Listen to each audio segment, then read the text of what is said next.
మంత్రి గారు సమాధానం చెప్పాలని కోరుతున్నాను అధ్యక్ష. మళ్ళీ ఏంటి మాధవ్ గారు?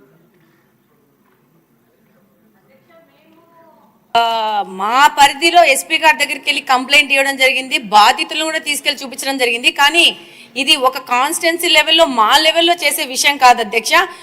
అంటే ఇప్పుడు తాడిపత్రి నుంచి ప్రొద్దుటూరు వచ్చి ప్రొద్దుటూరు నుంచి కడపకు వస్తుందంటే ప్రభుత్వ పరంగా దీని మీద కఠిన చర్యలు తీసుకోవాల్సిన అవసరం ఉంది. మా తాహెత్తుకు మించిన సమస్య అధ్యక్ష ఇది. అంటే కాదంటలేదు మాధవ్ గారు, కానీ ఒక్క హోంశాఖ బాధ్యతే కాదు, ప్రతి ఎమ్మెల్యే కూడా ఇది బాధ్యత తీసుకుంటే, మీరు అన్నట్టు 3-4 నియోజకవర్గాలు చెప్పారు, ఆ ఎమ్మెల్యేలు అందరూ కూడా బాధ్యత తీసుకుంటే ఇది అంత కష్టం కాదు. అంటే we have to give our helping hand as MLAs to the honourable home minister. Then only there would be a comprehensive solution. Courier కంపెనీల మీద నిఘా వేయాల్సిన అవసరం ఉంది. దాంతోపాటు మెడికల్ షాప్స్ మీద సీరియస్ రైట్స్ చేయాల్సిన అవసరం ఉంది. వాళ్ళు ఏ విధమైన బిల్లులు లేకుండా వీటిని తెచ్చుకుంటున్నారు. కాబట్టి ఇది పెద్ద సమస్య. ఇప్పుడు ఏంటంటే గాంజా అంటే ఒక చోట కూర్చొని చేయడం అవుతుంది. ఇదేముంది, ఒక ఇంజెక్షన్ తీసేసుకొని పెట్టుకుంటే ఆ రోజుకి అయిపోయా. దాదాపు దీని మీద కొన్ని వేల మంది పిల్లలు ఎఫెక్ట్ అవుతున్నారు. అది కూడా దారిద్ర్య రేఖన కింద ఉన్న పిల్లలు, పని చేసుకున్న పిల్లలు, డబ్బులు లేని పిల్లలు, వీళ్ళు దాని మీద అడిక్ట్ అవుతున్నారు. దానివల్ల చాలా సమస్యలు పెరుగుతున్నాయి. అధ్యక్ష అనిత గారు, అన్ని ప్రశ్నలకి సమాధానం.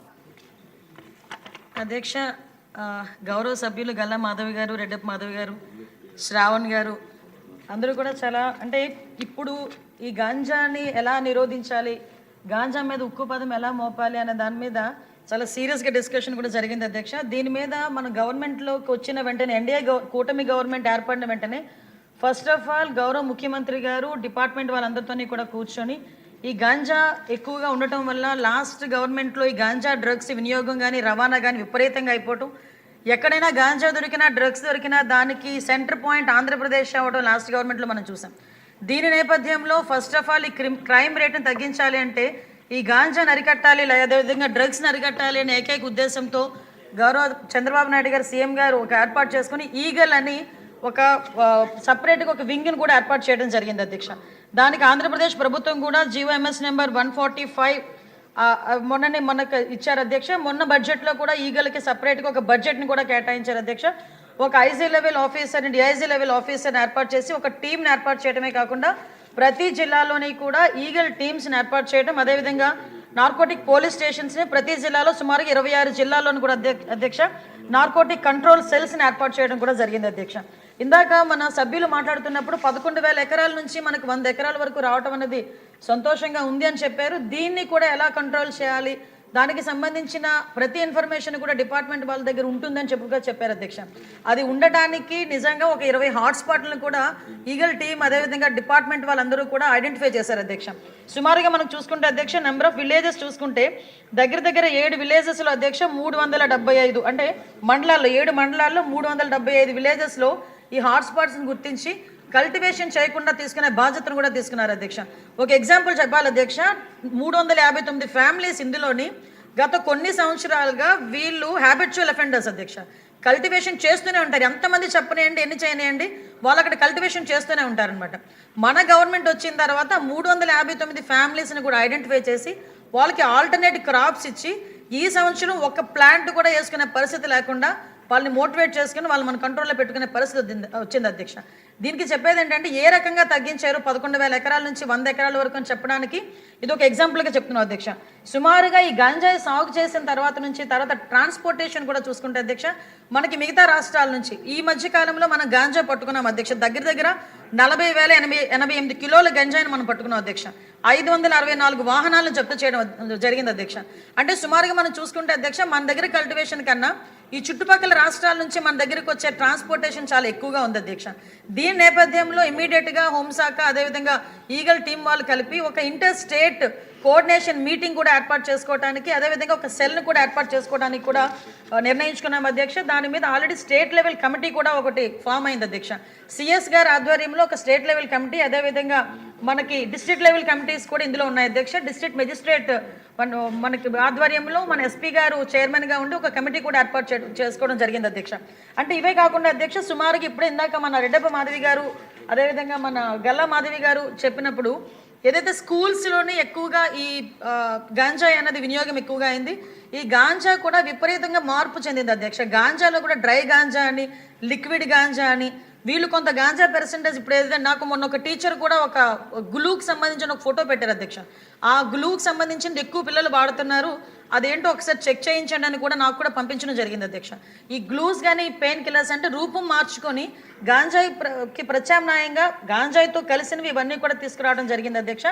దీనిని ఎట్టి పరిస్థితుల్లోని గ్రౌండ్ లెవెల్ నుంచి కూడా మనం క్లియర్ చేయాలి అని ఒకే ఒక ఉద్దేశంతో ఎస్పెషల్లీ గౌరవ విద్యాశాఖ మంత్రి నారా లోకేష్ గారి ఆధ్వర్యంలో ఈరోజు స్కూల్స్లో కూడా ఈగల్ టీమ్స్ని ఏర్పాటు చేసుకోవడం జరిగింది అధ్యక్ష. దానికి సపరేట్గా ఒక జీవో కూడా ఇవ్వడం జరిగింది అధ్యక్ష. మెమో నెంబర్ 271473/MS/2025 మొన్న 10th ఫిబ్రవరిన ఇది సర్క్యులర్ కూడా జారీ చేయడం జరిగింది అధ్యక్ష.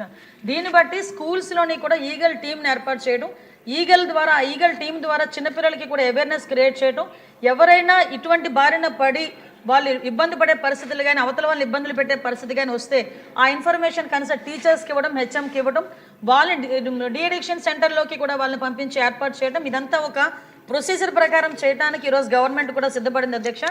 గ్రామాల లెవెల్లోనే కాదు పాఠశాల లెవెల్లోని కూడా గాంజా నిర్మూలించాలి అనుకుంటే ఈగల్ టీమ్స్ అనేవి చాలా ఎక్కువగా ఉపయోగపడే పరిస్థితి ఉంది. దయచేసి ఇక్కడ ఉన్న సభ్యులందరూ కూడా వాళ్ళ పరిధిలో నియోజకవర్గ పరిధిలో ఉన్న స్కూల్స్ అన్నింటిలోని కూడా ఈ ఈగల్ టీమ్స్ని ఏర్పాటు చేయడం, అదేవిధంగా వాళ్ళకి కూడా అవేర్నెస్ ఇవ్వడంలో లోకల్ మన ఎమ్మెల్యేస్ కూడా ఇన్వాల్వ్ అవ్వాలని, మంత్రులు కూడా ఇన్వాల్వ్ అవ్వాలని ప్రత్యేకంగా నేను కోరుకుంటున్నాను అధ్యక్ష. అదేవిధంగా అధ్యక్ష మనకి పర్టికులర్గా అధ్యక్ష ఈగల్ టీమ్స్తో పాటు ఒక వర్క్షాప్స్ ఏర్పాటు చేయడం అధ్యక్ష. ఈ వర్క్షాప్స్ ఏర్పాటు చేయడం, డీఅడిక్షన్ సెంటర్స్ దగ్గర 44 డీఅడిక్షన్ సెంటర్స్ మన దగ్గర ఉన్నాయి అధ్యక్ష. అంటే ప్రైవేటు గవర్నమెంట్ కలుపుకొని వీటన్నిటికీ కూడా అధ్యక్ష వాళ్ళ దగ్గర వాళ్ళని సైకలాజికల్గా వాళ్ళకి ట్రీట్మెంట్ ఇవ్వడానికి కానీ, మెడికల్గా ట్రీట్మెంట్ ఇవ్వడానికి కానీ, వాళ్ళకి అవేర్నెస్ క్రియేట్ చేయడానికి కానీ, వాళ్ళకి మెడికల్ ట్రీట్మెంట్ ఉన్నన్ని రోజులు కూడా వాళ్ళకి ఫ్రీగా ఏర్పాటు చేసే పరిస్థితులు కానీ ఇవన్నీ కూడా మనం ఏర్పాటు చేసుకుంటున్నాం అధ్యక్ష. ప్రత్యేకంగా జైల్స్లో కూడా డీఅడిక్షన్ సెంటర్స్ పెట్టడానికి కేంద్ర మంత్రిత్వ శాఖ కూడా ఆదేశాలు కూడా ఇవ్వడం జరిగింది. ఎక్కడైతే జైల్స్ ఉన్నాయో జైల్స్ లోపలే అంటే మళ్ళీ వీళ్ళని బయటకు తీసుకొచ్చి డీఅడిక్షన్ సెంటర్లో జాయిన్ చేసి వాళ్ళకి సపరేట్గా వాళ్ళకి ప్రొటెక్షన్ ఇచ్చి ఇవన్నీ కాకుండా జైల్స్లోనే ఏర్పాటు చేసే విధంగా కూడా మనం ఏర్పాటు చేసుకోవడం జరిగింది అధ్యక్ష. ప్రత్యేకంగా ఈగల్ టీమ్ ప్రత్యేకంగా ఒక టోల్ ఫ్రీ నెంబర్ కూడా ఏర్పాటు చేయడం జరిగింది అధ్యక్ష. 1972 అనే ఒక టోల్ ఫ్రీ నెంబర్ను కూడా ఏర్పాటు చేసుకొని దీని ద్వారా ఎక్కడైనా గాంజా సాగు జరుగుతుంటే కనుక వాళ్ళు ఇమీడియట్గా ఇన్ఫర్మేషన్ ఇచ్చే పరిస్థితి కూడా మనం తీసుకున్నాం అధ్యక్ష. ఇప్పటికే చాలామంది కూడా మనకు వస్తున్నాయి అధ్యక్ష. ప్రత్యేకంగా ఈ కల్టివేషన్ మనం ఎలా ఆపగలిగామంటే ఈ సంవత్సరం మనకి రికార్డు స్థాయిలో 46 లక్షల మొక్కల్ని ఆల్టర్నేటివ్ క్రాప్ని ఇవ్వడం జరిగింది అధ్యక్ష. ఈ 8 months 9 monthsలోనే అంటే దగ్గర 21 సంబంధించిన 21 ఆల్టర్నేటివ్ క్రాప్స్ను కూడా మనకి ఇవ్వడం జరిగింది అధ్యక్ష. అంటే దీని ద్వారా కల్టివేషన్ తగ్గించడం, ముఖ్యంగా కేంద్ర హోంమంత్రిత్వ శాఖ కానీ రాష్ట్ర హోంమంత్రిత్వ శాఖ కానీ ప్రత్యేకంగా దృష్టి పెట్టి గౌరవ సీఎం గారు దీని మీద ప్రత్యేకంగా దృష్టి పెట్టి క్రైమ్ రేటు తగ్గాలి అంటే కనుక కంపల్సరీగా గంజాయి డ్రగ్స్ వినియోగం తగ్గాలి అని ఉక్కుపాదం మోపాలని ప్రత్యేకంగా వీళ్ళకి సీసీటీవీ ఫుటేజెస్, సీసీటీవీస్, అదేవిధంగా డ్రోన్స్ అధ్యక్ష. ఆ డ్రోన్స్తో పాటు అధ్యక్ష మనకి చూసుకుంటే అధ్యక్ష వీళ్ళకి డ్రోన్ టెక్నాలజీని ఉపయోగించుకోవడం, ఎడ్రిన్ శాటిలైట్స్ని ఉపయోగించుకోవడం, ఆల్టర్నేటివ్ క్రాప్స్ని ఉపయోగించుకోవడం, ఓవరాల్గా ఇలా దీన్ని బేస్ చేసుకొని క్రాప్ను మొత్తం అంతా కూడా మనం క్లియర్ చేసుకోవడం జరిగింది అధ్యక్ష. ఇప్పుడు వీటినే కాకుండా అధ్యక్ష ఇంటర్ డిపార్ట్మెంట్ కోఆర్డినేషన్తో కూడా వాళ్ళకి అన్ని రకాలుగా ఒక సబ్స్టిట్యూషన్ అంటే వాళ్ళకి ఆల్టర్నేటివ్ క్రాప్స్ని ఇవ్వటం కానీ, వాళ్ళకి మోటివేషన్ కార్యక్రమాలు చేపట్టడం కానీ ఇవన్నీ కూడా జరిగింది అధ్యక్ష. ముఖ్యంగా ఇందాక మీకు చెప్పినట్టుగా నిఘాను బలోపేతం చేయడం, సీసీటీవీస్ని, డ్రోన్స్ని ఏర్పాటు చేసుకోవడం. ఇందాక మన సభ్యులు చెప్పారు బహిరంగ ప్రదేశాల్లో గాంజాయి తీసుకోవటం, అదేవిధంగా మనకి స్కూల్స్లోని గాంజాయి తీసుకోవటం, ఇవన్నిటికీ అధ్యక్ష కేంద్ర మంత్రిత్వ శాఖలో నిదాన్ అని చెప్పేసి ఒక ఉంది, పోర్టల్ ఉంది అధ్యక్ష. National integrated database and arrested narco offenders అని చెప్పి నిదాన్ అని. అంటే ఎంత కఠినంగా ఉన్నాయి వాళ్ళ మనకి చర్యలు అని చెప్పడానికి ఇది ఒక ఉదాహరణగా చెప్తున్నాను అధ్యక్ష. దాంట్లో కనుక ఒక్కసారి కనుక నేమ్ అందులో ఎంటర్ అయితే వాళ్ళకి పాస్పోర్ట్స్ రావడం కాదు కదా, ఫర్దర్గా వాళ్ళని అందరినీ కూడా సొసైటీలో నిజంగా ఒక ఏదో సపరేట్గా చేసే పరిస్థితులు ఉంటున్నాయి అధ్యక్ష. అంటే పాస్పోర్ట్స్ రావు, వాళ్ళు బయటకు వెళ్ళి చదువుకోవడానికి లేదు, ఉద్యోగాలు రావు వాళ్ళకి. అంటే శిక్షలు కూడా అదే విధంగా లాస్ట్ గవర్నమెంట్ మనం చూసుకుంటే అధ్యక్ష లాస్ట్ ఇయర్లో 25 కేసుల్లో దగ్గర 20 ఏళ్లకు పైగా శిక్ష పడిన పరిస్థితులు కూడా కనిపిస్తున్నాయి అధ్యక్ష.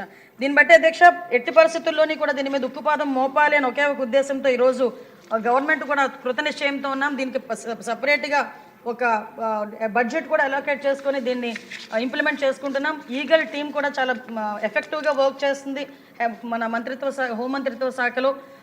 మనం అన్ని రకాలుగా కూడా వాళ్ళకి కూడా సపోర్టివ్గా ఉంటున్నాం అధ్యక్ష. ఇందాక మీకు చెప్పింది ఈ గ్లూ అధ్యక్ష, ఈ టైప్ ఆఫ్ గ్లూ మనకి స్కూల్లో పిల్లల దగ్గర మనకి ఎక్కువగా కనిపించడం. ముఖ్యంగా మనం ఇక్కడ చూసుకుంటే అధ్యక్ష 1972 కాల్ సెంటర్కి కనుక ఇలాంటివి ఎక్కడైనా పిల్లలు దొరికినా లేకపోతే పిల్లలు యూజ్ చేసినట్టుగా కనిపించినా కంపల్సరీగా టోల్ ఫ్రీ నెంబర్కి 1972కి ఏర్పాటు చేసినా కూడా అధ్యక్ష ఇమీడియట్గా వాళ్ళ మీద సర్వేలెన్సెస్ ఏర్పాటు చేసుకుని ఒక గైడ్ లైన్స్ కూడా ఇస్తాం అధ్యక్ష. ఇంకా ఎక్కడైనా ఈ మెడికల్ షాప్స్ గురించి అన్నారు, డెఫినెట్గా మేము ఒకసారి డిస్కస్ చేసుకొని దాని మీద ఎలాంటి చర్యలు తీసుకోవాలనే దాని మీద కూడా ఒకసారి డిస్కస్ చేసుకొని దాని మీద కూడా చర్యలు తీసుకుంటాం అధ్యక్ష. ఓవరాల్గా ఈ గంజాయి నిర్మూలనలో మన రాష్ట్ర ప్రభుత్వం ఎన్ని చర్యలు తీసుకున్నప్పటికీ కూడా మనలో ఉన్న అవేర్నెస్ కానీ మన ఇక్కడున్న సభ్యులు అందరూ కూడా దీని మీద ఫోకస్ పెట్టి మనం నియంత్రణకి మనందరం కూడా ప్రతి చెయ్యి కలపాలని మాత్రం మనస్ఫూర్తిగా తెలియజేసుకున్నాను అధ్యక్ష. ధన్యవాదాలు అధ్యక్ష. ఇది మంత్రి గారి సమాధానం తర్వాత మళ్ళీ మీరు ఇంకో ప్రశ్న వేస్తారా? సరే. అన్నది ఎవరైతే గంజాయి ప్రొడ్యూస్ చేస్తున్నారో వాళ్ళని జైల్లో వేద్దామంటున్నారు, మళ్ళీ ఎవరైతే వినియోగిస్తున్నారో వాళ్ళని కూడా డీఅడిక్షన్ సెంటర్కి వేద్దామంటున్నారు అధ్యక్ష. నేను అన్నది ఏంటంటే ప్రొడ్యూసర్ దగ్గర నుంచి ఎండ్ యూజర్ వరకు తీసుకొచ్చడానికి కొరియర్స్ ఉన్నారు. వారు డబ్బులు సంపాదనని సులువుగా సంపాదించవచ్చు అని ఈ మార్గాన్ని ఎన్నుకుంటున్నారు అధ్యక్ష. అల్టిమేట్గా వాడు ఆస్తి సంపాదిద్దామనే ఉద్దేశంతోనే ఉన్నాడు. వీడికి ఎందుకంటే వాడు యూజ్ చేయడు, కానీ యూజ్ చేసేటట్టు చేస్తాడు. అలా డబ్బు సంపాదించినటువంటి వారి మీద ఎటువంటి చర్యలు తీసుకోవాలి? మీరు అందుకే నేను అన్నట్టే యూపీ గవర్నమెంట్ చాలా ప్రత్యేకమైనటువంటి చట్టం తీసుకొచ్చింది అధ్యక్ష. వాళ్ళ ఇల్లులు డిమాలిషన్ చేస్తున్నారు. మనం ఆస్తులు కాన్ఫిస్కేట్ చేస్తే తప్ప ఇలాంటి వాటిని కంట్రోల్ చేయలేం అధ్యక్ష. డీఅడిక్షన్ సెంటర్ పెట్టచ్చు, ఈగిల్స్ని పెట్టచ్చు. ఇప్పుడు అదే యంత్రాంగం ఉంది ఇక్కడ. యంత్రాంగం గత 5 సంవత్సరాలుగా యంత్రాంగం ఉంది, కళ్ళు మూసుకొని కూర్చుంది. పాలించినటువంటి నాయకులు అలాగే ఉన్నారు. కనుక దీని మీద మనం చాలా కఠినటువంటి చర్యలు తీసుకోవాల్సినటువంటి అవసరం ఉందని చెప్పేసి ఈ సందర్భంగా తెలియజేస్తున్నాం అధ్యక్ష. చాలా దారుణమైనటువంటి పరిస్థితుల్లో ఉన్నారు అమ్మాయిలను కూడా అధ్యక్ష. వీళ్ళు అలవాటు చేస్తున్నారు. సమాజం మనం రేపు బాధపడేటువంటి పరిస్థితిలో ఉంది. కనుక వాళ్ళ ఆస్తుల్ని కాన్ఫిస్కేట్ చేసి డిమాలిష్ చేయాల్సినటువంటి అవసరం ఉంది. దాని మీద చర్యలు తీసుకోవాలని చెప్పి తెలియజేస్తున్నారు అధ్యక్ష. నమస్కారం. ఆలస్యంగా చెప్పినా చాలా అద్భుతమైన సూచన చేశారు అధ్యక్ష పల్లా శ్రీనివాసరావు గారు. ఈ గంజాయి ఆలస్యం ఎందుకు చేశారండి? గాంజాయి విషయంలో అధ్యక్ష ఉత్పత్తి, తయారీ, విక్రయం, కొనుగోలు, రవాణా, నిల్వ, వినియోగం, ఎగుమతి, దిగుమతి, దానికి అనుమతించడం, ప్రేరేపించడం అన్నీ నేరమే అధ్యక్ష. ఇందులోని ఎక్కడా కూడా చిన్నది కూడా డీవియేషన్ లేదు అధ్యక్ష. గాంజాయి చేతిలో ఉన్నా కూడా అది కూడా నేరమే, ప్రేరేపించినా కూడా నేరమే, వాళ్ళు తీసుకోకపోయినా వెళ్ళి ట్రాన్స్పోర్ట్ చేసినా కూడా నేరమే. కాబట్టి ఇవన్నిటినీ కూడా నేరాల కింద పరిగణించడం జరుగుతుంది అధ్యక్ష. ఇందాక సభ్యులు చెప్పినట్టుగా అధ్యక్ష మనకి ఎన్డీపీసీ యాక్ట్ ప్రకారం చాప్టర్ 5A అధ్యక్ష ప్రత్యేకంగా ఆస్తుల జప్తు గురించి దాని మీద ఉంది అధ్యక్ష. అది ఆల్రెడీ ఇప్పుడు మన స్టేట్లో కూడా స్టార్ట్ చేసాం అధ్యక్ష. ఆస్తులు ఇప్పుడు మనకి ఫైనాన్షియల్ ఇన్వెస్టిగేషన్లో అధ్యక్ష ఆస్తుల జప్తును కూడా ప్రత్యేకంగా తీసుకొని ఆల్రెడీ మనం ఈ 4 నెలల్లోని 2 చోట్ల, ఒకటి అనకాపల్లిలో ఒకటి విజయనగరంలో ఒకటి, ఇలాగే ఆస్తులు కూడా జప్తు చేయడం జరిగింది అధ్యక్ష. అదేవిధంగా అధ్యక్ష మనకి ఎట్టి పరిస్థితుల్లోని కూడా ఇందాక సార్ చెప్పినట్టుగా ట్రాన్స్పోర్టేషన్ అనేది మనకి ఇక్కడ నుంచి అంటే మనకి తమిళనాడు వెళ్తుంది అధ్యక్ష. కర్ణాటక దగ్గర నుంచి కింగ్ పిన్స్ అన్న వాళ్ళు కానీ ఈ పెడ్లర్స్ కానీ వీళ్ళందరూ కూడా ఉంటున్నారు అధ్యక్ష. వీళ్ళందరినీ కూడా ఐడెంటిఫై చేసుకొని ప్రస్తుతానికి మాకు పాత రికార్డ్స్లో ఉన్న కింగ్ పిన్స్ కూడా వాళ్ళు ఇప్పుడు ఏం చేస్తున్నారు, వాళ్ళ మూమెంట్స్ కూడా ఈరోజు తెలుసుకునే పరిస్థితిలో అంత ఇన్డెప్త్గా కూడా దర్యాప్తు కొనసాగుతుంది అధ్యక్ష. అంటే కొన్ని విషయాలు బహిరంగంగా చెప్పలేము కాబట్టి చెప్పలేకపోతున్నాం, కానీ ఇన్వెస్టిగేషన్ అయితే లోతుల్లోకి వెళ్ళి చేస్తున్నాం అధ్యక్ష. కింగ్ పిన్ దొరికిన కింద స్థాయి నుంచి ఇందాక ఎక్కడైతే ఉత్పత్తి దగ్గర నుంచి రవాణా వరకు తీసుకునే వాళ్ళు ప్రేరేపించేంత వరకు ఆ లింక్ డాట్స్ అన్నింటినీ కూడా కనెక్ట్ చేసుకొని మొత్తం అన్నిటి మీద కూడా చర్యలు తీసుకుంటాం. ఆస్తులు కూడా జప్తు చేస్తున్నాం అధ్యక్ష. వాళ్ళకి సంబంధించిన వాళ్ళ మీద అన్ని చర్యలు కూడా తీసుకుంటున్నాం అధ్యక్ష. ఇది చాలా పెద్ద సమస్య. పల్లా శ్రీనివాస్ గారు సూచించినట్టు ఆ ఉత్తరప్రదేశ్ చట్టం ఏంటో కూడా స్టడీ చేసి అదేమన్నా మనం అడాప్ట్ చేసుకుంటానికి వీలవుతుందేమో అనిత గారు యూపీ చట్టం గురించి చెప్పారు. ఆ చట్టాన్ని కూడా పరిశీలించి మన చట్టసభలో అది ఏదైనా చేసుకుంటే మంచిదేమో. ఎందుకంటే ఇది మనం ప్రభుత్వం చేసే సంక్షేమ కార్యక్రమాల కన్నా కూడా దీన్ని నిర్మూలించగలిగితే కొన్ని తరాలను కాపాడిన వాళ్ళు అవుతాం. కాబట్టి ఇది ఒక అతి పెద్ద సంక్షేమ కార్యక్రమంగా చిన్న మాట రాష్ట్ర అధ్యక్ష, ప్రభుత్వం చేపడితే బాగుంటుంది. అంటే ఈ రోజు అంటే ఎంత మళ్ళీ ఇంకొక చిన్న చెప్పాలి అధ్యక్ష, ఎంత ఇండెప్త్ వరకు వెళ్తున్నామంటే పంజాబ్కి సంబంధించి నార్కోటిక్లో పంజాబ్ ద బెస్ట్ ప్రాక్టీసెస్ ఉన్నాయి అధ్యక్ష. ఆఖరికి ఒక టీంను కూడా ఈరోజు పంజాబ్ పంపించడానికి కూడా మేము సిద్ధపడ్డాం. పంజాబ్ కూడా వెళ్తున్నారు అధ్యక్ష, ఒక టీం వెళ్తున్నారు. వాళ్ళు వెళ్ళొచ్చిన తర్వాత నేనే స్వయంగా కూడా వెళ్ళి తెలుసుకునే పరిస్థితులు కూడా ఉంటాయి అధ్యక్ష. ఇప్పుడు గౌరవ సభ్యులు చెప్పినట్టుగా ఈ ఉత్తరప్రదేశ్ మిగతా స్టేట్స్లో ఎలా చేస్తున్నారు ఈ నార్కోటిక్స్ సంబంధించిన అన్ని మెటీరియల్స్ కూడా తెప్పించుకుంటున్నాం. అదేవిధంగా ఇంటర్ స్టేట్ సంబంధించిన హోంమంత్రిత్వ శాఖలు అందరితోని కూడా వాళ్ళ డీజీపీస్తో అందరితోని కూడా వైజాగ్లో ఒక మీటింగ్ ఏర్పాటు చేసుకోవడానికి కూడా, అంటే ఎలక్షన్ కోడ్ ఉందని పెట్టలేదు అధ్యక్ష, ఎలక్షన్ కోడ్ అయిపోయిన వెంటనే ఆ మీటింగ్ కూడా వైజాగ్లోనే ఏర్పాటు చేసుకునే పరిస్థితులు కూడా కల్పిస్తున్నాం అధ్యక్ష. Thank you. ఆఖరి ప్రశ్న 478 డాక్టర్ నిమ్మల రామానాయుడు గారు. ధన్యవాదాలు అధ్యక్ష.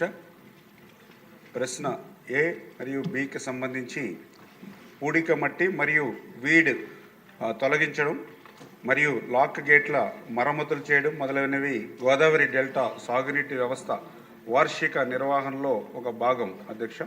మూడవ ప్రశ్నకు సమాధానం సాగునీటి కాలువలను నిర్వహించడానికి ప్రభుత్వం తీసుకుంటున్నటువంటి చర్యలు 10/10/2024 తేదీ గల జీవో 65 ద్వారా మరి ఏదైతే అత్యవసర పనుల క్రింద అధిక ప్రాధాన్యత గల సాగునీటి పనుల కోసం 284.04 కోట్ల మొత్తం నుండి గోదావరి డెల్టా వ్యవస్థకు సంబంధించి ఒక ప్రత్యేకంగా 221 పనుల నిమిత్తం 64.76 కోట్ల మొత్తాన్ని ప్రభుత్వం కేటాయించడమైనది.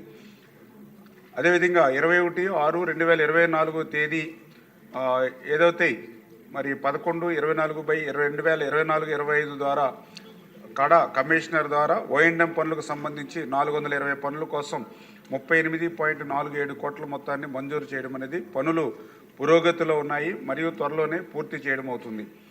అదేవిధంగా ఈ రబీ తర్వాత చేయవలసినటువంటి ఓఎండ్ఎం పనులు ప్రతిపాదనలు కూడా సిద్ధం చేసుకుని ఆమోదం పొంది ఈ యొక్క రబీ అనంతరం ఆ పనులు చేయడానికి కూడా ప్రణాళిక సిద్ధం చేసుకోవడం జరుగుతుంది అధ్యక్ష.